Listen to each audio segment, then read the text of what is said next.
So this is the Sabha Sutta. The Blessed One said, "What is the all? Simply the eye and forms, ear and sounds, nose and smells, tongue, flavor, body and touches, and mano and dhammas." So mano, intellect, yeah. And dhammas, images, phenomena, thoughts. Yeah. Thoughts, sure. So the intellect and thoughts. This, monks, is called the all. Anyone who would say, rejecting this all, I will make known another. All. Yeah. A new all. I will describe another one, something. A higher reality than this. Yeah. If questioned on what exactly might be the grounds for his statement, he would be unable to explain and furthermore get frustrated. Why? Because that is not his domain. It's not his personal scope. He cannot know that. Well, whatever that new all he might be describing, it will be within any one of those. Cannot be anything apart from the sixth sense space. Inconceivable. When you say, no, this is apart from it, well, you're just describing another image to me. So that is part of it. I can describe another all that you believe. Believe in, imagine. Ignoring the fact that exactly you imagine it. Is it that it's real as imagination, sure, as the images, as phenomena, it is real, and thus it's very much within this all. But you claiming that it's beyond the six senses, while using the six senses to describe it and refer to it, or even just think of it, well, that's a contradiction in terms for that very reason. How can you then designate the all if you can't even think it? What are you designating? What are you talking about? That's when people say, like, oh, well, you can't really describe God. It's like, well, you just described it. That's exactly a description. Yeah. Oh, it's undescribable.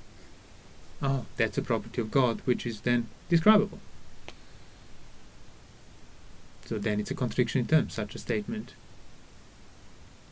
So here we got that common view, which is there is something beyond all the aggregates. Yeah. That ground of being, that unity of self. Unity of self. With a higher self. Exactly. Yeah. One non-dual, I suppose. Consciousness that never changes. Yeah. All the names you can. But so how do you know that? Because you have images of it. Yeah, because I have a thought. Which are changing. Which is yeah. So I'm still stuck. So you're ignoring what's right in front of you and reinterpreting everything from this internal, obviously, you cannot be outside of your aggregates, but externally assumed universe and world and point of view. And in a nutshell, that's the definition of Attavada. Assuming that you can be out, don't matter what view you have, what interpretation, what description, whether you're talking about anicca or the universal Atman, it doesn't matter. If there is an attitude of from the outside, that's Attavada.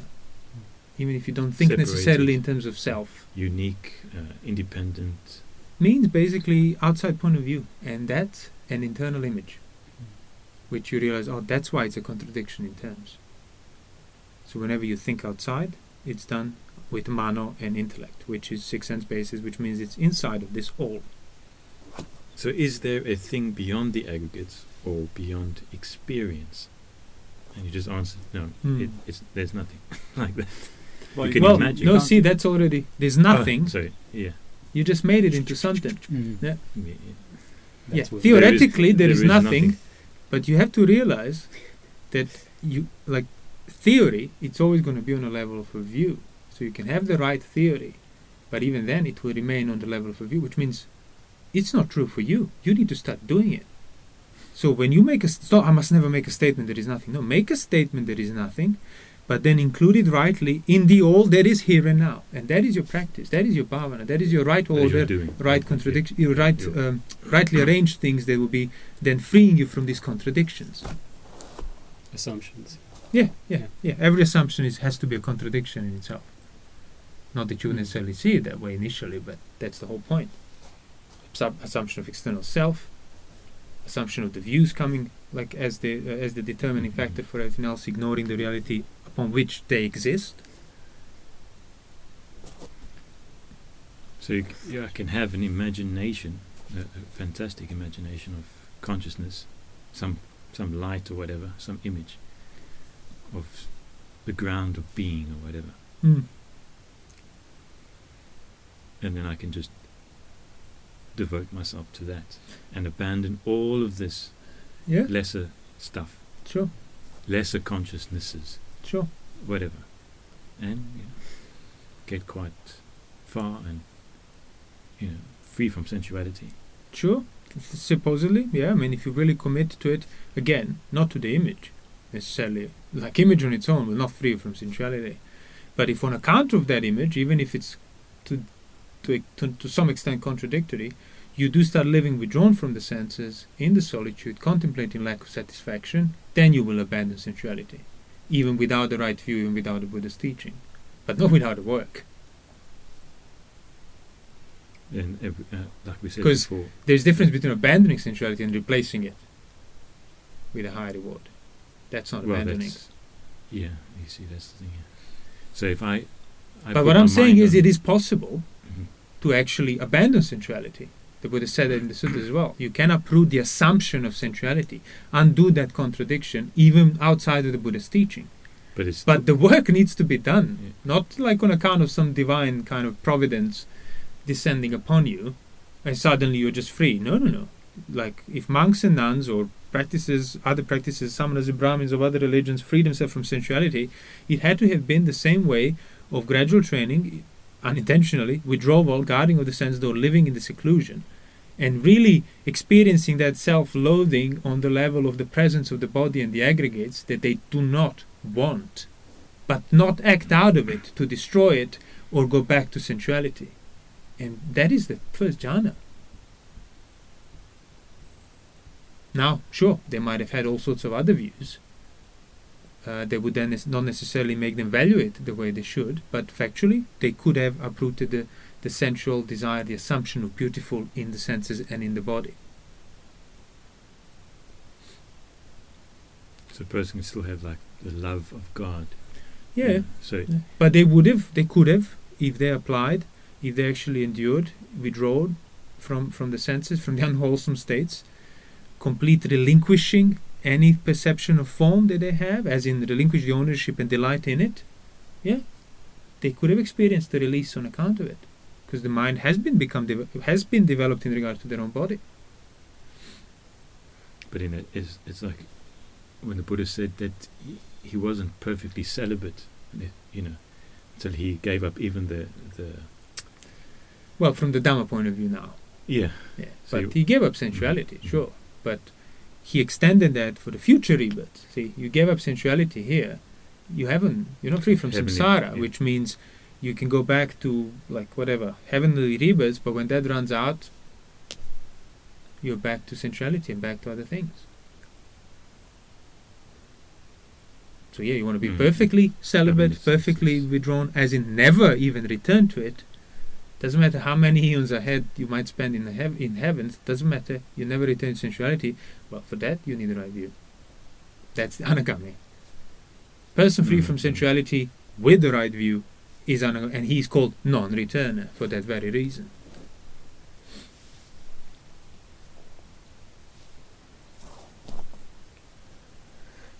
So the thing that distinguishes somebody who's given up sensuality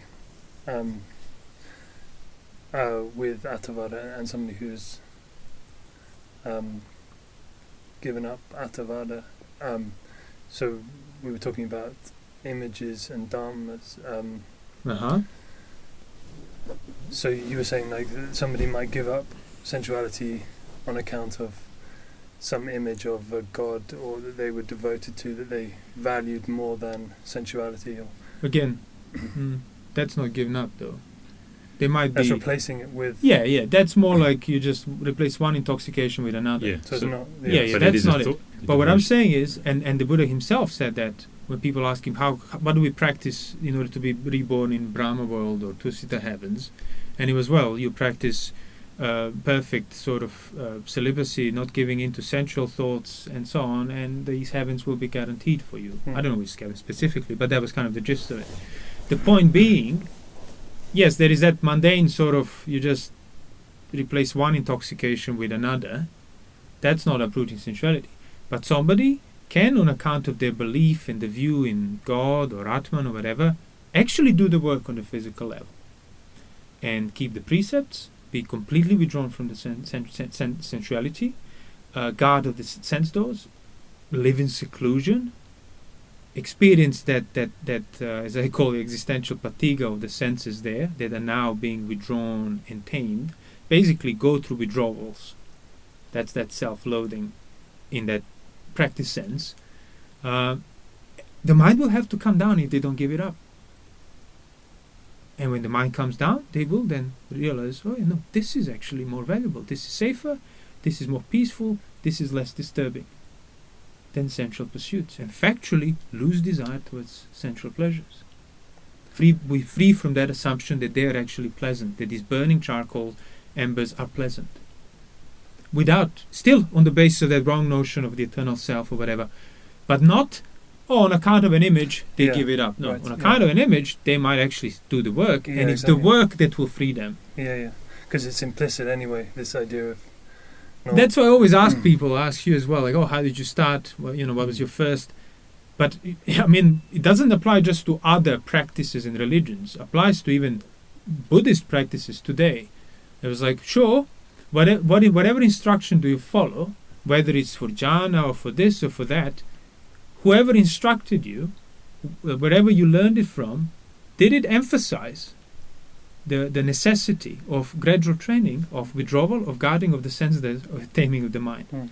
And you realize that 99% think, no, it goes straight into the view, straight into the images, straight into the pictures, and this is what it is, and this is what it will be. And then you just, okay, I'll just go straight there, because that's what I'm presented here. So often you will be like, oh yeah, it's great. Oh yeah, there's this virtue and precepts. I mean, the suttas talk about it, but no, yeah, I understand this. Oh yeah, the jhana and this, great, fine, I'll just go straight there. So people completely neglect and ignore or put aside or do it kind of second best, kind of as an afterthought, the precepts and guarding of the sense doors, and they think their commitment to a view, the image, the information is how you progress.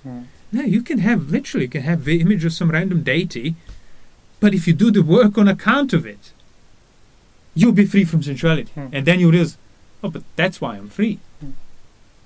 You still might have your beliefs in your deities and so on, but you will know where the freedom came from.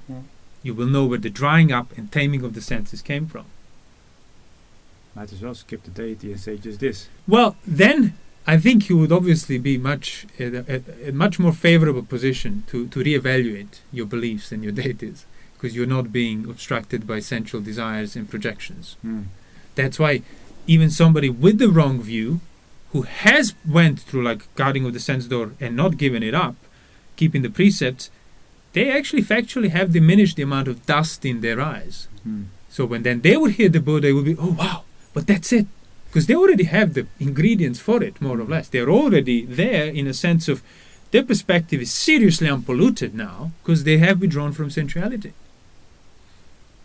And they were, the fire worshippers, the whatever else, the 500 disciples, when they came, and then completely different practices, but they were obviously tamed physically. Their senses were properly developed. The mind was developed in regard to the senses. So although it was a completely different view of what the practice is and where the value is, when they heard the Buddha, they all, okay, let us all become monks now. This is it. Yeah. They understood it instantaneously. But that is against the background of India being generally quite valuing asceticism. And if we see like the deities and the practices, the way they are presented nowadays, well, it seems to me that is quite different. So this is useful to make that distinction. Yeah, that's what I'm saying. Yeah. The reason they understood it, it's not because their deities made them understand completely different practice that negates those deities. It was because their deities, whatever, they still actually practiced withdrawal. Yeah. from the senses. They were celibate. They were taming, guarding of the sense doors. The whole thing. Mm-hmm. The mind will have to clean up. Yeah. So whatever teaching do you follow?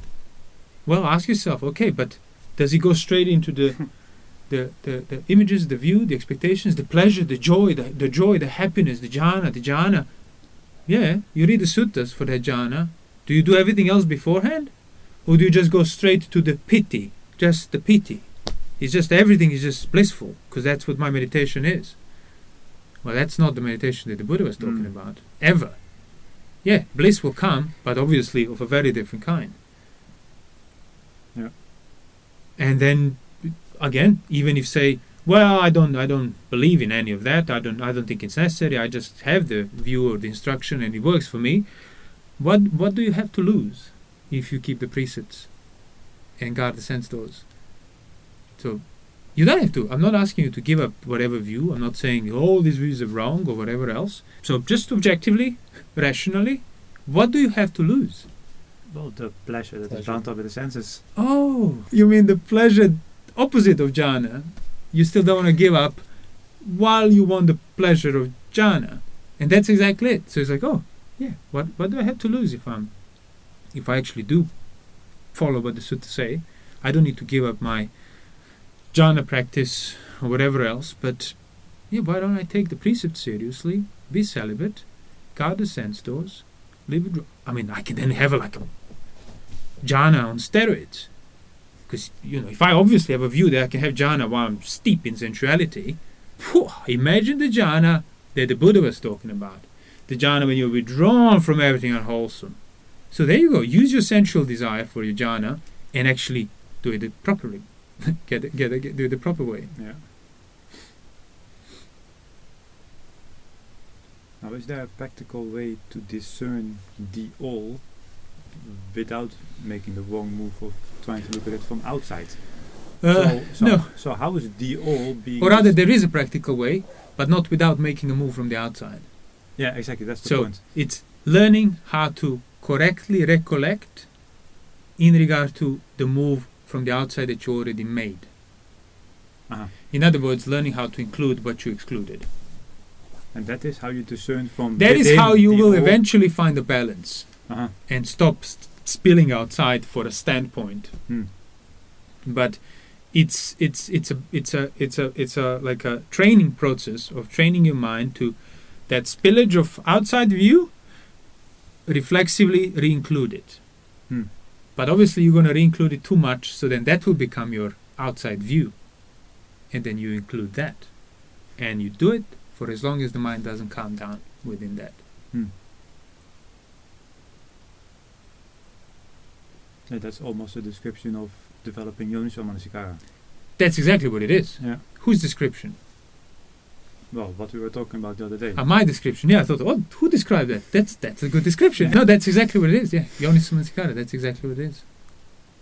That being able to establish that balance, which, again, whoever tries it, they're gonna try and establish it from that standpoint. It won't be the balance, but you include a standpoint. Okay, that's already temporary balance. Then you exclude. You again assume the external point of view, or this is it. You include that. To that extent, there is a balance. Up until the balance remains. Whether you include or exclude, the balance remains. And that's where you know, okay, yeah, so I stopped assuming outside. Because even the thoughts of outside, it's just I cannot doubt that they're not outside. And even saying that there is not outside, I cannot even imply that there could be some other outside. Yeah. Any thought, any image is understood in its own nature as being there inside for what it is. That has to result in the noble right view, which is precisely the seeing, well, the uprooting of the Atavada. Yeah. So when there is no more, when you're incapable of, you can have thoughts of outside, but they don't carry the same assumption, the weight of actually being outside. You're not following them. It's just an image. You still see it as an image of outside, so it's like a relative outside. There is no belief behind it. It's an outside of this whole thing. And then there is no more Atavada. And that's exactly why that person could also become incapable on depending on what is perceived as an outside form, duty, necessity. Inconceivable. They cannot even conceive that as relevant anymore, because they are not out there anymore. There is no more Atavada, so there is no more, like how people take for the weight of tradition for granted. Or many do it, thus it's right, thus it must be done. Yeah. That is pahatabba. It's a public view. It's a view of Yeah. that public world where value comes by all us doing it. Uh-huh. And that one, free from Atavada, is incapable of thinking that. So, was it roam alone like a rhinoceros horn? Uh-huh. I've gone beyond the witherings of the view, that verse. Uh-huh. Yeah. Nobody can be my guide. Roam alone like a rhinoceros horn. Yeah. As in Sotapanna, who has understood that it's just not like nobody can be my guide, I'm the best. No, it's just inconceivable. Because see, others are perceived as the external selves to my external Atavada already. Uh-huh. But if that fundamental Atavada is gone, the external selves of other people is also gone. We don't live that. Yeah. The external extent of their selves, let's put it that way. So the weight of million people doing something is meaningless. You will do it because it's aligned with the Dhamma, or not aligned with the Dhamma, you won't do it. Yeah, That's it. That's equally within. Yeah. Yeah. And sensuality, ill will, distraction cause one to lose that perspective, acting out of these things, because Well, acting out causes one to lose perspective. yeah, I mean they're there, and you don't act out of them, then you're seeing them for what they are, so that you're Exactly. not losing perspective. Yeah. So they might still be arising for somebody who is not free from them, but you realize that that's in and of itself, it's not an impediment. Exactly. Like what is an impediment is when you wrongly attend to it, Mm. act out of it, try to get rid of it, are averse towards it, or delighting in it.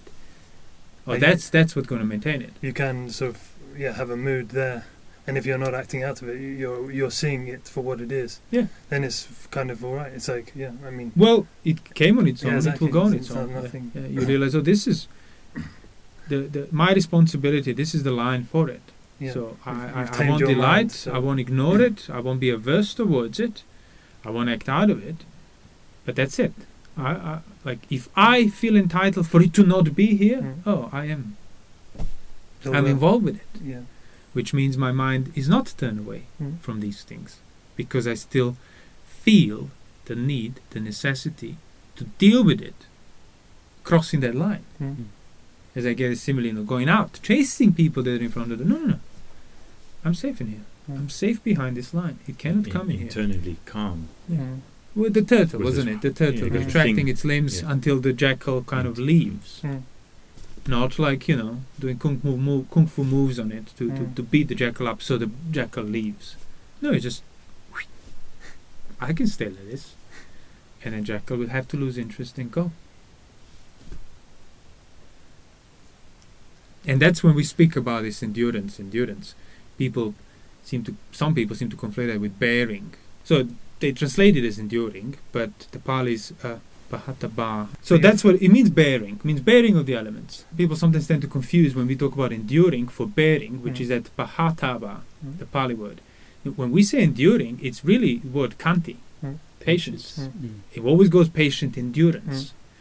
But the reason why I avoid patience is because, be patient. Just be patient. It's like, well, yeah, sure. But really think about what that means. That means when I'm pressured by sensual desire, do I get rid of it because I'm impatient? Or can I endure it patiently and not act out and not cross the line?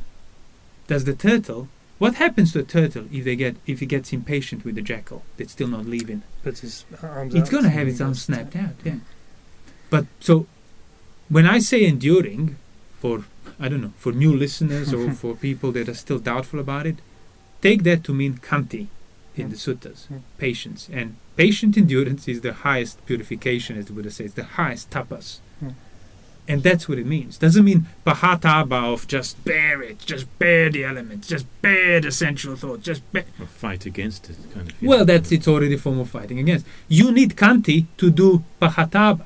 You need khanti to bear elements. You need to be patient. So basically, any of this Sabhasava Sutta, you need khanti for for development, for abandoning, for avoiding. You need to be patient first to discern, like for hindrances.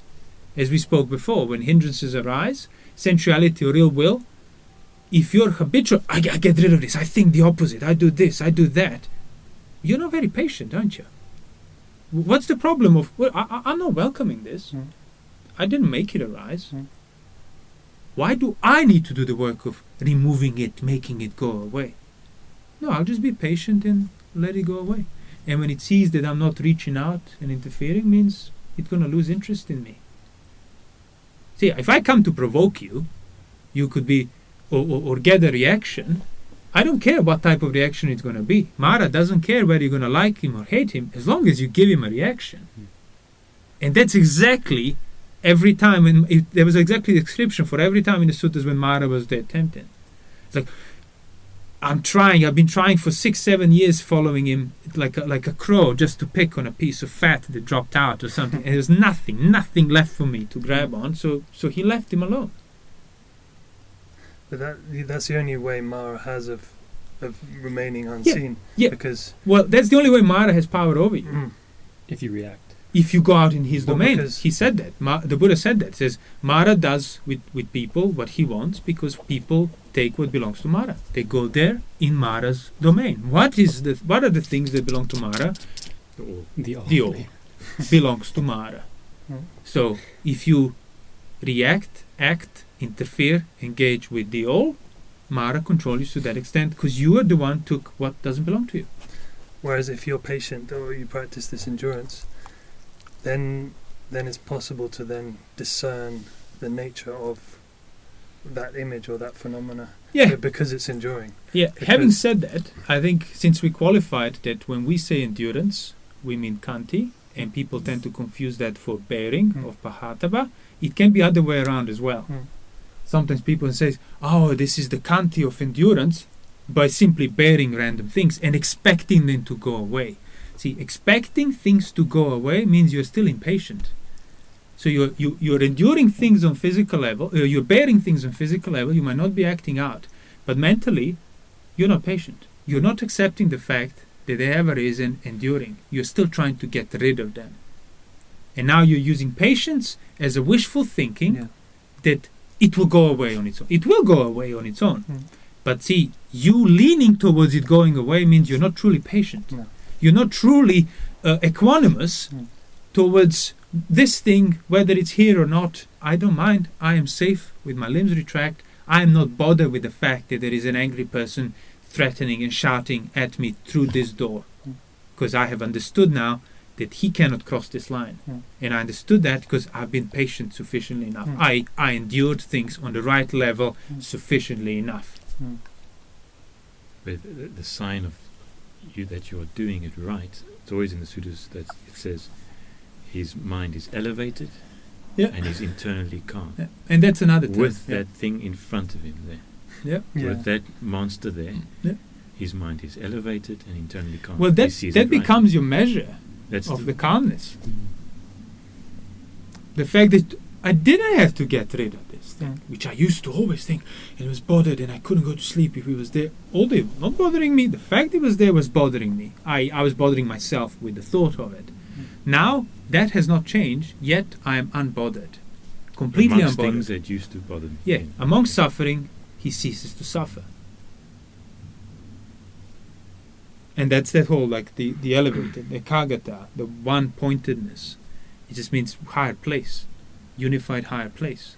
I go similarly. Safety. The the river being torched by a flaming torch, like it's completely unaffected by, or the earth being. Oh the sure. Earth is completely whatever rubbish is thrown on the earth, it just cannot make a difference. By dye. Whether the wind blows over feces or rubbish, it makes no difference to the wind. So it's. And it's also like peripheral awareness with this thing in front of you. That's kind of that direction.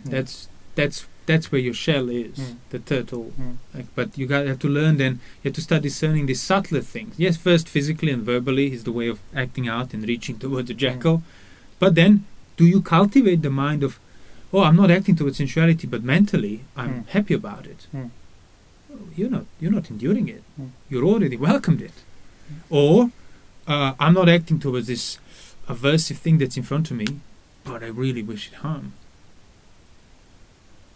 So it's like, again, you're not enduring on the right level. No. You're now You're not calm averse. inside. Either way, exactly. So body, speech, and mind need Yeah, to be for sure. not acted out of, and that's what it means. Mm.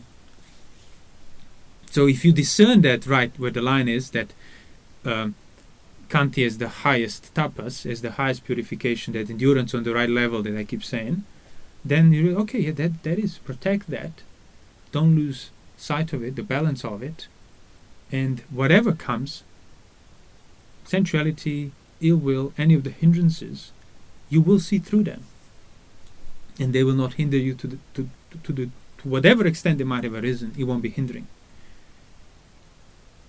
because they only hinder you when you crossed the line, when you went there, when you got involved by body, speech, or mind. To go back to the sutta about the eye and forms, and the ear and the sounds, and the manner, the intellect and dharmas. So it's only possible really to discern this relationship if one is secluded from sensuality or will, because if one is involved in particular sounds or particular sights or particular phenomena. And that seclusion might start by being physically withdrawn, keeping the precepts, guarding of the sense doors. But then that seclusion is really developed when once you're physically withdrawn, you have your mind revolving around unwholesome things. You're not trying to get rid of it. You're not averse towards it. You're not welcoming it. You're actually patiently enduring those thoughts. So, thoughts of sensuality, I must get rid of it. No, I must not act towards it. Why do I want to get rid of it? Because I'm averse to the pain that it puts on me. So I'm not patient. If there is aversion, you're not patient. If there is lust, there's no patience. If there is distraction, there is no patience. There is no endurance on the right level. And the reason why I keep kind of hammering this in is because a person might think, okay, yeah, so withdrawn from these things means I stop, obviously keep precepts, I stop acting out, then I go into seclusion and I stop thinking about these things, and it will just fall off. No. That line is discerned when you have, withdrawn yourself physically from the water, but then mentally, you actually realize, okay, but I have no say in mano and its own dhammas. In the same sense, I had no say in eyes and the sights except restraint. So how do you restrain the mind? How do you make mind not think images when that's another image? So that's why it's much harder, as the Buddha said, to see this mind as not yours and to experience this passion towards it than other things that are inferior, that are more kind of coarser, because you've been adhering to it, you've been confusing it for your own and so on for so long. But that's where that line is. So once you have kept the precepts, are keeping the precepts, are withdrawn, living in seclusion, the mind will then come up with stuff, come up with upsets, desires, things like that. So you deal with them, not by further taking your mind out of it and trying to stop thinking. You deal with it by discerning the line for that jackal that is trying to get you involved, which means initially you're going to be involved and it's going to be unpleasant and you will want to act out of it. And you want to go and resolve it or practice nostril concentration to stop thinking about it. All of that because you're truly impatient. But it's like, no, I have been withdrawn physically. I'm guarding my sense doors. I'm not breaking the precepts. The virtue has been established, accomplished in. I can take this pain of mind just revolving around stuff. Fine, let him revolve. It will have to. Elephant from the jungle, pinned down. Do you think he's just going to immediately... Thank you. Yeah, let's discuss what you want to train me. I'm fully pliable right from the start. No, it's going to try to break and kick and scream and kill you. But it's like, well, no matter how much it hurt, no. I pinned him down. He can't break this. If I don't choose to let him out, he can't harm me. If I don't choose to go back to sensuality, this mind, doesn't matter how many days. And that's why I say, like, often you have to, at least initially, when you say, I'll endure things on the right level, you have to accept the worst possible scenario. Because the mind will come up, but if I don't resolve this doubt, or if I don't resolve this upset, forever it will be like that. I'm ready to endure it infinitely. On that level, I shall not ever again cross the line and interfere with it. If I don't transmute this sexual energy. My head's going to explode or something. Fine, I will still not let the elephant go free until it actually calms down. Because all of these are tricks and traps of a jackal trying to get out. Yeah, but I'll stay here forever. Oh, I better start running. Oh, got me again. Yeah. And it is that fear. Even minor things, when you're in seclusion, minor things will be little doubts. Or, he said, did he mean this? Did he mean 3 days later? It's still there. Yeah. He meant that, and And now I know everything else that would have followed, which never happened. But then you realize, and then you go and talk to that person, and he never meant that, and now it's all fine. No, it's not. It's fine in a bodily sense. In an internal sense, you act it out, and you use the reference of the jackal and the world for where your safety is. And that was a mistake. Now it's going to come back again. So basically, you let the elephant go. So now you're going to start again. By acting out of it. By acting out of it, yeah. So what you want to do is recognize that such thoughts will inevitably be amplified in solitude. And you have to accept the fact that, as I said, infinitely I will endure this patiently, in that true sense of the word, on the right level, and not act out of it. That's my sole job. Not to cross this line, not to open this door. And if you have set it up through physical withdrawal of the precepts, guarding of the sense doors, obviously the speech, physical withdrawal from company, seclusion, doesn't matter how much your mind will doubt and all the other hindrances, it will have to calm down. And again, that's why view is important. If you don't see, if you haven't taken on faith that it will have to calm down, if you don't necessarily haven't seen it before, you won't do it. Because there is no immediate verification. It's just, immediate verification is it's getting worse. I mean, this elephant was not this angry when I caught it, but now it's like a different beast. Well, yeah, that's kind of the point. But doesn't matter the anger of the jackal, you're going to start developing confidence in the safety of your shell, of not crossing the line. Once you have stopped crossing the line, then you realize, oh, okay, yeah, actually. And then it will become self-evident. Go on, sorry. I want to ask something. I was just going to say the two factors for the arising of right view is exactly that. The right teaching, the right faith in the teaching, and then attending to the all correctly. Yeah, yeah. And putting like doing it in that sense. Doing it, repeating it, cultivating it. Developing and if the teaching is well expounded, as it says in the suttas, as in no relevant part or the order of development is left out. See, the teaching is not well expounded. If, as we said, one of the first with these group things we started doing, when I said, what would you say if somebody asked, how do you free from suffering? And you answered, well, anatta, by not taking self and stuff. That's true, but it's not well expounded. Because now they would just leave with that view thinking that's abstract. All I have to do. Yeah, exactly. Yeah. And they might do it practically, but literally they're building the 6th floor when they have no other floors below that. So it just won't work. Yeah. So that's like the gradual training and the development that would then bring this endurance on the right level, this khanti, to fulfillment. And then you see these principles in concrete. I mean, That because you're experiencing concrete safety now. See, I haven't got rid of this mind or distracted myself or acted towards sensuality yet. It stopped bothering me because I simply didn't allow acting out towards it. I didn't try to get rid of it. And as I said, you might feel like I have to do this forever. I have to endure this nuisance so close to home forever. It's like, so close to home, that's not yours. And then you realize, so I have no right to complain about it because this doesn't belong to me. In terms of this all again, you got I and forms, or sense objects, and that the bodily senses. So these two domains, I and the forms. So I'm seeing forms. And where's the I? So you got to find, and we were speaking about earlier today, so there's these two domains, and one must be sort of counter-measured by the other. So if I'm just out into the sense objects, then there's this, I'm tipped over, there's no balance. But when you countermeasure that, counterweigh, when you know how to look at it, you'll see the other end of it. So where's the I? Yeah. And then, so you got these two domains, and as I found today in this a simile of a scales. With you countermeasure, and then there's that samma. He applies this, and he finds that balance, and then he strives for that to keep that balance.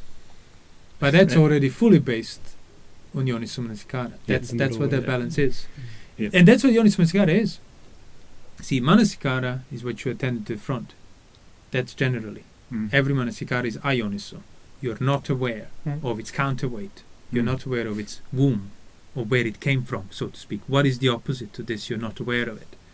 So yonisomanasikara, it's not a different way of attending to something new. It's just learning how to not overly attend, so to speak, towards objects and discern the background in regard to them at the same time. And what else? That's exactly the similar of the scale. It's at the same time, it's evened. Rather than not too much, not too little. Not replace another thing, a new scale, another thing in the front of you. Doesn't matter what you put in the front, whether it's a different thing, the weight of it, that's what matters. So how much you're committed to it through your careless attention. So all these translations of yoniso, you can take them one way or the other, but they need to be qualified, because obviously it's one of the most, well, it's the origin of practice, really. It's person who doesn't know how to balance their attention, and I don't mean anything mystical by that. I simply mean like seeing what else is simultaneously there, present as a background, as the root, as the womb of this attention, whatever I'm attending to. They won't have any balance to work on. They won't have any recognition of what the middle way is. No, for that new book that I'm working on, I started translating yonisomanasikara as, how do you say, concurrent. Concurrent. Attending concurrently, or concurrent attention. Because simultaneous, concurrent. So, I'm attending to this. At the same time, the experience of the all of attending to this, the image of it, that is a background image, that is a context, is seen, which is what gives this direction. So I spent years practicing this meditation where it was like, something has arisen, let's say some kind of angry thinking, like before, and now, I've got to just move my attention away to the breath, to the sensations of the body. Distract yourself. And what this is saying is exactly like to not get rid of it. Exactly, because you get rid of it, you're not going to find a balance in regard to it. You won't find that line I'm talking about, and that's exactly that sutta that about the hindrances. All of the 5 hindrances are abandoned, not by replacing them with this or that, but with yonisomanasikara. That's such a big so weight, every hindrance is an imbalance in itself. You balance them out by attending to the womb of them. So it gives the examples, like the hindrance of sensuality arises, he attends correctly to that weight of that beautiful, so to speak, and he ceases to be hindered by it. It remains there on a scale, not his problem anymore. Aversion, the weight of the repulsive, the weight of unenergetic, the weight of agitated, the weight of uncertainty does not necessarily need to become a hindrance of a doubt if you don't lose the sight of its counterweight, basically, the other end of it. Or in a way like seeing it as something rather than being pulled by it. So seeing ill will as ill will. As a thing, that too. Recognizing it as a thing there on its own, arisen in all those properties that we discussed. Rather than automatically just sort of toppling over and further to get rid of it and replace it or attend away from it. Then that's pulling back and seeing it. Getting perspective. So learning how to concurrently attend to whatever has arisen. I mean that's Now, is it possible to go too far in the other way? Would you then end up mystifying the womb? Well, no, because you would be unconcurrently attending that. You can't have too much of a balance. No, this is what I was trying to get to. But could it be unbalanced in the opposite way towards sensuality? What would that be? Well, because the opposite way would just become another thing in front of you. That's when I said, so this is my experience as a whole, and the background to it is this enduring feeling that now you made into a foreground by overly attending to it, by not seeing it as a background to what's in front, but by turning your attention to it. Yeah. And that's why, again, it won't be the yonisomanasikara. Exactly. Yeah. So you can't have too much of yonisomanasikara. In the same sense, you can't have too much of mindfulness. Mm. Yeah, so You can't have too much of the Of the balance. Yeah. Or this balance is too good. That's impossible. That's not right. That's Yeah. right. Yeah. So if there is no balance, means there is no yonisomanasikara. Yeah. Means whatever direction there was a relative counterweight, you just made into a new weight, Yeah. so to speak. So if you overdo it, so basically it doesn't matter in which direction. Doesn't matter exactly. In which exactly. you overdo it, you will It end doesn't up matter. stuck standing in front of you, Yeah. unbalanced. Yeah, you will be hindered. Because actually you cannot get out. That's the whole No, point. that's the whole point. All you can see is with this is. Yeah. That's the balance. That's the way out. That's the relinquishing of ownership. If that sight, that recognition, that knowledge is fully developed and unperturbable, and the balance cannot be lost.